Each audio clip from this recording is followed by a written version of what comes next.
How to limit tags on Instagram. Hi guys, in this video I will show you how to limit tags on your Instagram profile.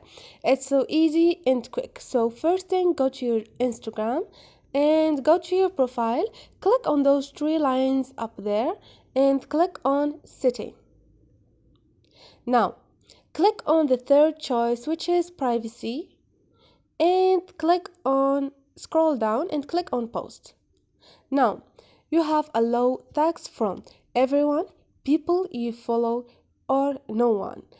If you want to turn off this option, click on no one and nobody cannot tag you, and nobody will be able to tag you on any post.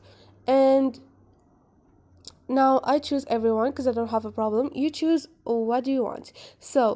And this is it guys. Hope this video was helpful to you, and if you like the video, don't forget to subscribe and help us with like.